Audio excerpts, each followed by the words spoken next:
Hello students, आप लोग को रियल साइंस भाई अजीत सर के चैनल में स्वागत है। जैसा कि हम लोग पढ़ रहे हैं क्लास 12 का फिजिक्स और उसमें पढ़ रहे हैं इलेक्ट्रोस्टैटिक्स स्थिर वैद्युति। देखिएगा, पिछली वीडियो में हम लोग पढ़े थे कि अध्यारोपण का सिद्धांत क्या होता है और अध्यारोपण का जो फॉर्मूला होता है, जो उसका थ्योरम होता है, टोटल के बारे में हम लोग पढ़े थे। आज हम लोग पढ़ेंगे वैद्युत क्षेत्र के बारे में। किसके बारे में? वैद्युत क्षेत्र के बारे में। देखिएगा, वैद्युत क्षेत्र क्या होता है कि किसी आवेश का वह क्षेत्र जहां तक वह अपना आकर्षण या प्रतिकर्षण बल लगाता है। समझिएगा हम क्या बोल रहे हैं। मानिए यहाँ की अगर कोई आवेश Q है, कोई आवेश Q है और यह जहां तक अपना आकर्षण या प्रतिकर्षण बल लगाएगा, अपना आकर्षण या प्रतिकर्षण बल लगाएगा,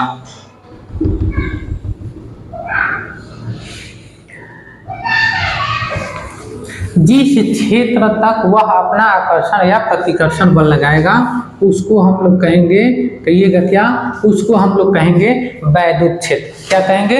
वैद्युत क्षेत्र। किसी भी आवेश के द्वारा जहां तक बल लगाया जाता है, जहां तक क्या लगाया जाता है? बल।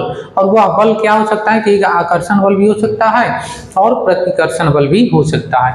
और उस क्षेत्र को जहां तक बल लगाएगा उस क्षेत्र को क्या कह देंगे? कहिएगा वैद्युत क्षेत्र कह देंगे। क्या कह देंगे? वैद्युत क्षेत्र। तो हम लोग क्या लिखेंगे? हेडिंग डालिएगा वैद्युत क्षेत्र। वैद्युत क्षेत्र, इलेक्ट्रिक फील्ड। इलेक्ट्रिक फील्ड लिखिएगा, किसी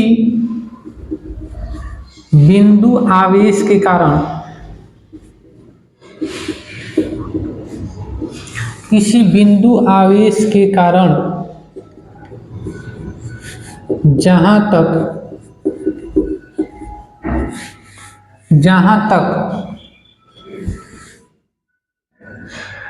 आकर्षण या प्रतिकर्षण बल लगाया जाता है,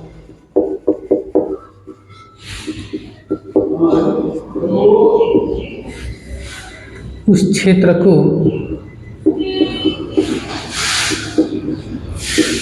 वैद्युत क्षेत्र कहते हैं।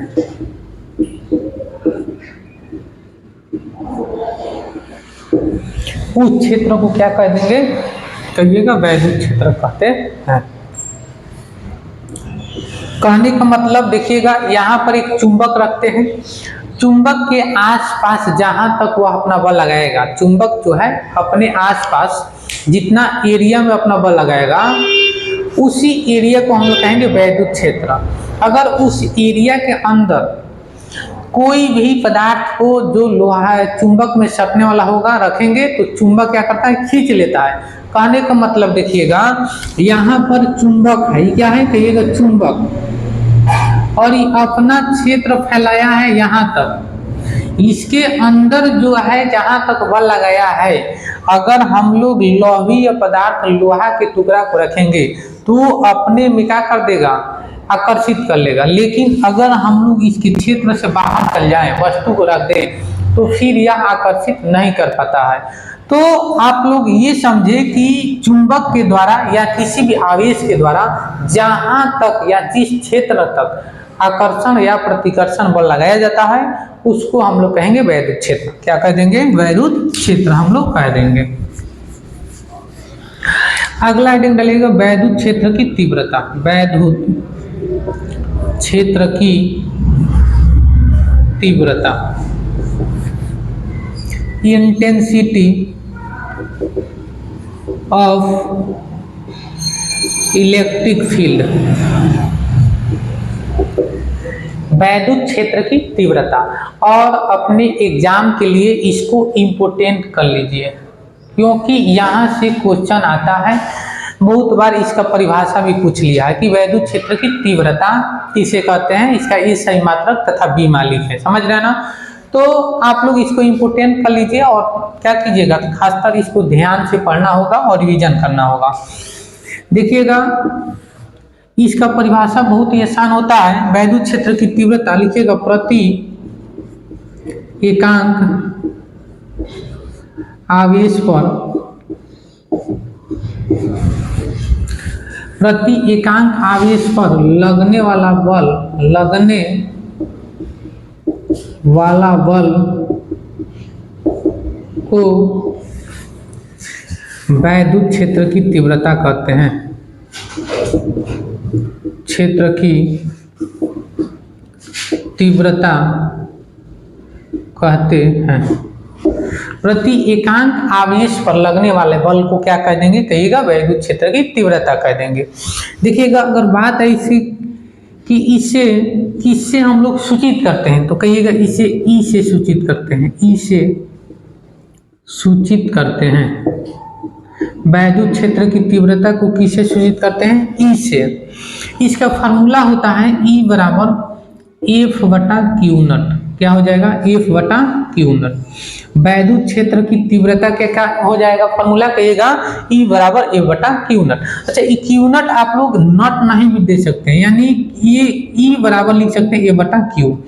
कहने का मतलब जो बल होगा और बल और आवेश जो उत्पन्न होगा उन दोनों के अनुपात को हम लोग कह देंगे वैद्युत क्षेत्र की तीव्रता। अच्छा, अगर इसका ए सही मात्रक बोले, इसका ए सही मात्रक देखिएगा, ये फोर्स है, बल है, और नीचे क्या है, आवेश है। तो बल का ए सही मात्रक क्या होता है, न्यूटन। क्या होता है, कहिएगा न्यूटन। तो न्यूटन और बटा में आवेश का ए सही मात्रक क्या होता है, कहिएगा कूलम्ब। तो न्यूटन प्रति कूलम्ब हो जाएगा। क्या कहिएगा, कहिएगा न्यूटन प्रति कूलम्ब हो जाएगा, न्यूटन प्रति कूलम्ब। तो वैद्युत क्षेत्र की तीव्रता का ए सही मात्रक क्या हो जाएगा, कहिएगा न्यूटन प्रति कूलम्ब हो जाएगा। अगला देखिएगा, अगर इसका बीमा का बात करें, इसका बीमा हम लोग क्या कैसे निकालेंगे, तो आप लोग जानते हैं कि बल का जो बीमा होता है ml/t-2। आप लोग को 11th क्लास में हम पूरा रटवा दिए थे कि बीमा कैसे निकालते हैं और किस किस का बीमा आप लोग को रट्टा मारना है। ठीक, तो बल का आप लोग बीमा जानते हैं कि ml/t-2 होता है। क्या होता है, कहिएगा ml/t-2।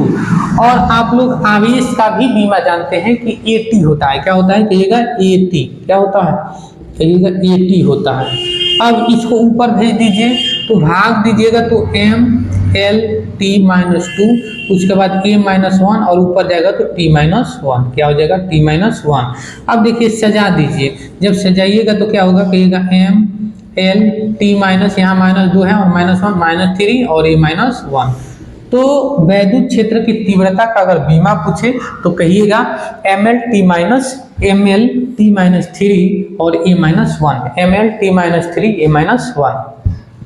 उसके बाद एक और यहाँ से क्वेश्चन आता है कि वैद्युत क्षेत्र की तीव्रता कौन सी राशि है, तो कहिएगा यह एक सदिश राशि है, यह एक सदिश राशि है, यह एक सदिश राशि है। क्या कहिएगा, यह एक सदिश राशि है। वैद्युत क्षेत्र की तीव्रता कैसा राशि, कहिएगा वेक्टर राशि, क्वांटिटी यानी सदिश राशि। बोलिए यहाँ तक किसको दिक्कत, लिख लीजिए आप लोग। वैद्युत क्षेत्र हम लोग देख लिए, वैद्युत क्षेत्र की तीव्रता देख लिए, इसका ए सही मात्रक देख लिए, इसका बीमा देख लिए, कौन सा राशि है ये भी हम लोग देख लिए।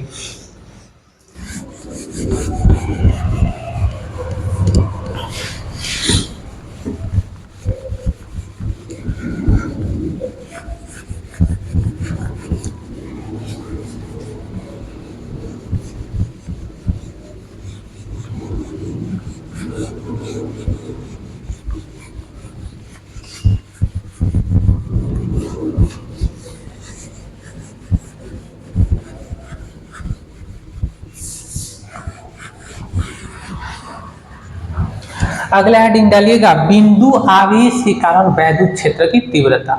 हेडिंग होगा वैद्युत जो होगा बिंदु आवेश के कारण वैद्युत क्षेत्र की तीव्रता।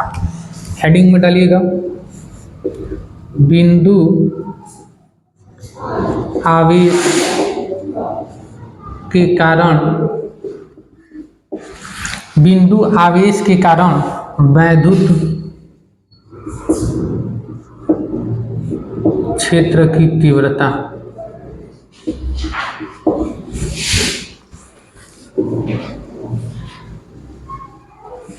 बिंदु आवेश के कारण वैद्युत क्षेत्र की तीव्रता। देखिएगा आप लोग, यहां पर हम लेते हैं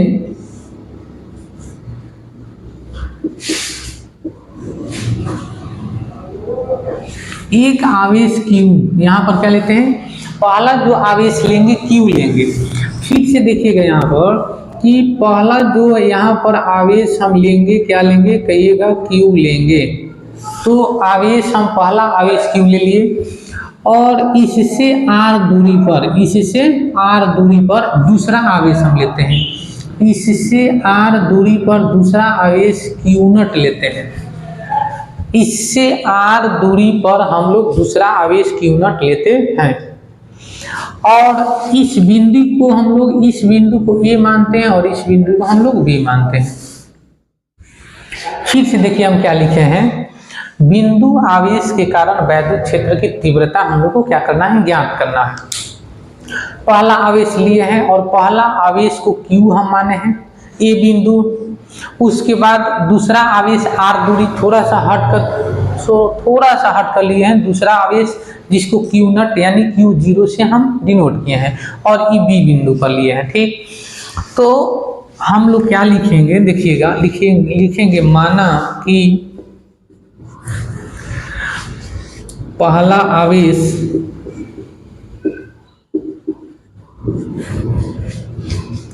A बिंदु पर Q तथा दूसरा आवेश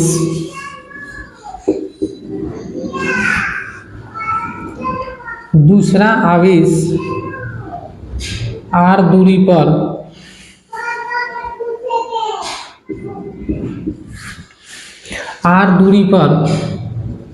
Q0 बिंदु B पर है, बिंदु B पर लिया है। इसलिए कूलॉम्ब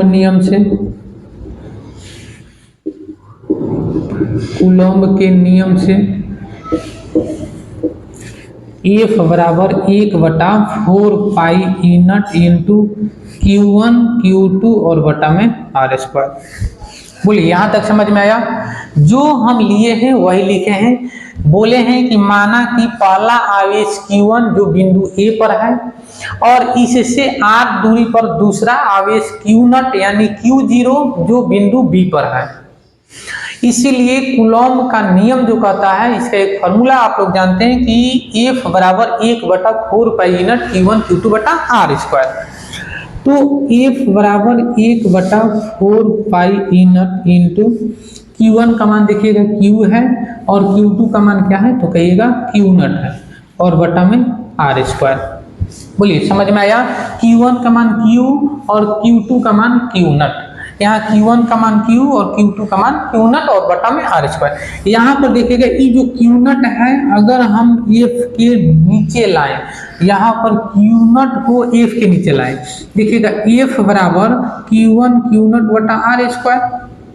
अगर Q0 को हम यहाँ पर लाएं और इसको मिटा दें, फिर तिर्यक गुणा हम लोग करेंगे तो वही ना हो जाएगा जी, F बराबर Q1 Q0 बटा R²। यानी कहने का मतलब यहाँ से Q0 को हटाकर और F के नीचे लाए हैं, फिर तिर्यक गुणा कीजिएगा तो वही आ जाएगा। तो F बटा हम लोग Q0 को यहाँ लाते हैं, F बटा Q0 बराबर 1/4 पाई E0 और इंटू में Q बटा R²। समझ रहे हैं ना जी? उसके बाद चूंकि हम लोग जानते हैं कि F बटा Q0 जो होता है किसके बराबर, तो E के बराबर होता है, वैद्युत क्षेत्र की तीव्रता के बराबर होता है। अभी हम लोग जस्ट पढ़े हैं कि वैद्युत क्षेत्र की तीव्रता प्रति एकांक आवेश पर लगने वाले बल को हम लोग कहते हैं वैद्युत क्षेत्र की तीव्रता। E बराबर F बटा Q0 पढ़े हैं कि नहीं? तो F बटा Q0 की जगह पर हम लोग E लिख सकते हैं। तो E बराबर F बटा Q0 के जगह पर E बराबर हो जाएगा 1/4 पाई E0 और इंटू Q बटा R²। ये दूसरा फॉर्मूला है वैद्युत क्षेत्र की तीव्रता का, वैद्युत क्षेत्र की तीव्रता का। और ये कहाँ से निकले हैं कहिएगा, बिंदु आवेश के कारण वैद्युत क्षेत्र की तीव्रता। आप लोग जानते हैं 1/4 पाई इनट का मान क्या होता है कि 9 × 10⁹ होता है। ये याद करके रखना है आप लोग को। बोलिए समझ में आया कि नहीं जी? यहाँ तक आप लोग को समझ में आया? लिख लीजिए।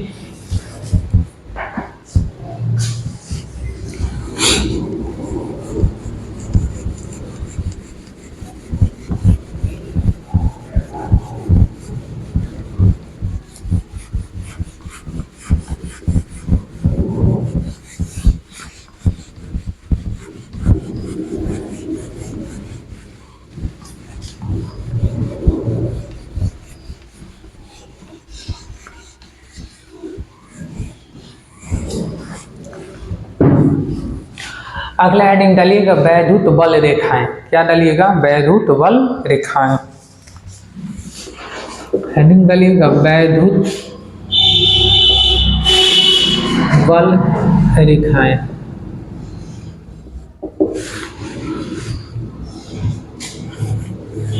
इंग्लिश में कहते हैं इलेक्ट्रिक फोर्स लाइंस। वैद्युत बल रेखाएं इलेक्ट्रिक फोर्स लाइन। क्या कहते हैं कहिएगा? इलेक्ट्रिक फोर्स लाइन कहते हैं। ये क्या होती है? वैद्युत बल रेखाएं। देखिए वैद्युत बल रेखाएं जो होती है ना, वैद्युत क्षेत्र की दिशा को प्रदर्शित करती है। क्या करती है कहिएगा? वैद्युत बल के दिशा को सूचित करती है। वैद्युत बल रेखाएं, वैद्युत बल या तो वैद्युत क्षेत्र की दिशा को। तो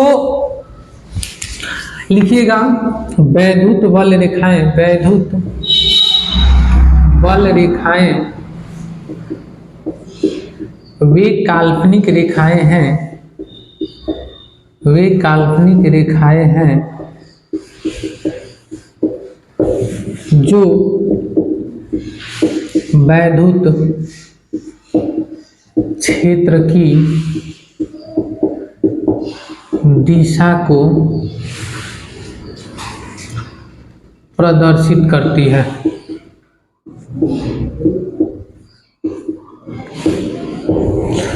वैद्युत बल रेखाएं वे काल्पनिक रेखाएं हैं जो वैद्युत क्षेत्र की दिशा को क्या करती है कहिएगा? प्रदर्शित करती है।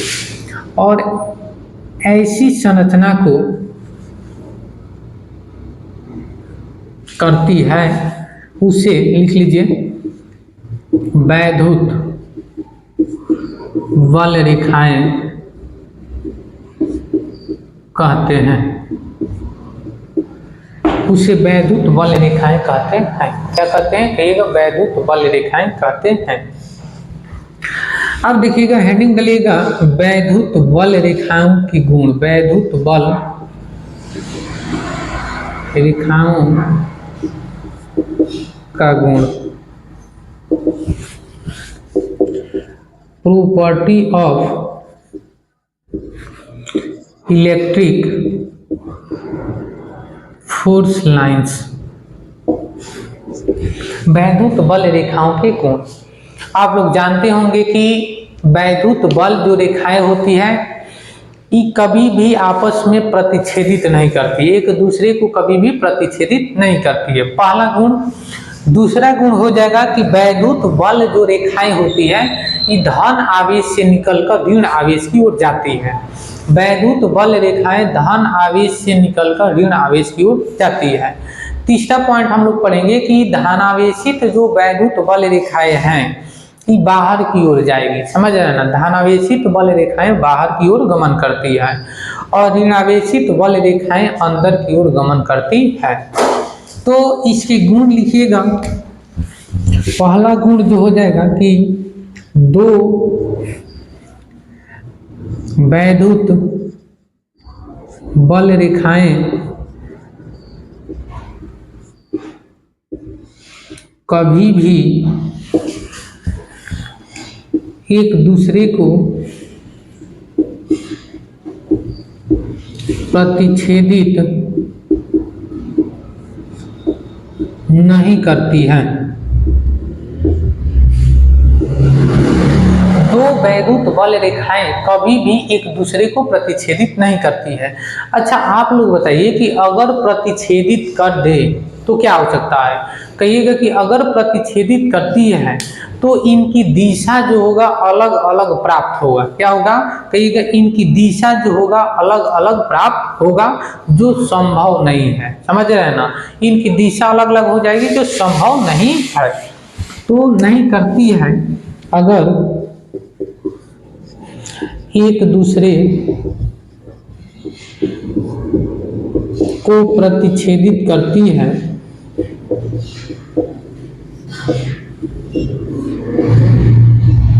तो इनकी दिशा अलग अलग प्राप्त होंगे, जो संभव नहीं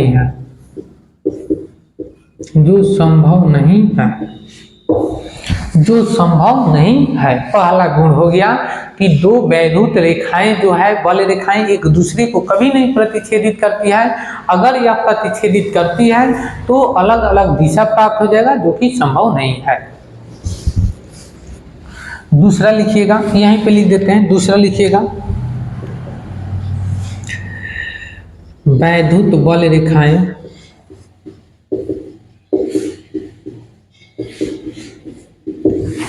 धन आवेश से निकलकर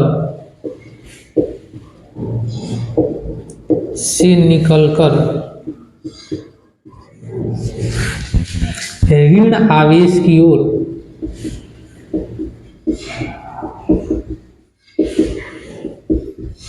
गमन करती है।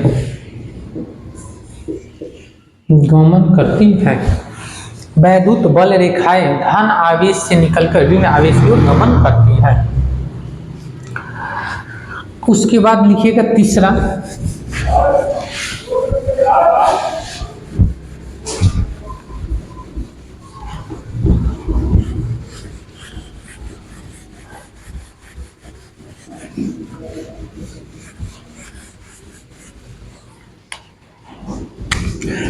लिखिएगा कि धनावेशित बल रेखाएं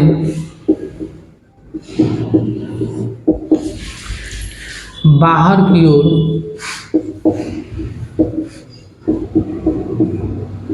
गमन करती है। धनावेशित बल रेखाएं बाहर की ओर गमन करती है। जैसे कि आप लोग देखे होंगे कि ई मानिए क्या है, प्लस क्यू है, यहाँ पर प्लस क्यू है और ई बाहर की ओर गमन करेगी, क्यों? क्योंकि समान आवेश एक दूसरे को प्रतिकर्षित करते हैं और असमान आवेश एक दूसरे को आकर्षित करते हैं। तो यहाँ पर धनावेशित जो बल रेखाएं हैं कभी भी क्या करेंगी, आपस में नहीं सटेगी, यानी दूर भागेगी। चौथा लिखना है, ऋणावेशित बल रेखाएं अंदर की ओर गमन करती है,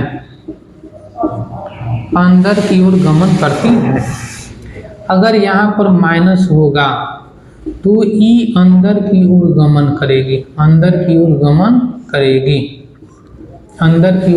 करेगी, तो हम लोग देखें कि वैद्युत बल रेखाएं वे काल्पनिक रेखाएं हैं जो वैद्युत क्षेत्र की दिशा को प्रदर्शित करती है।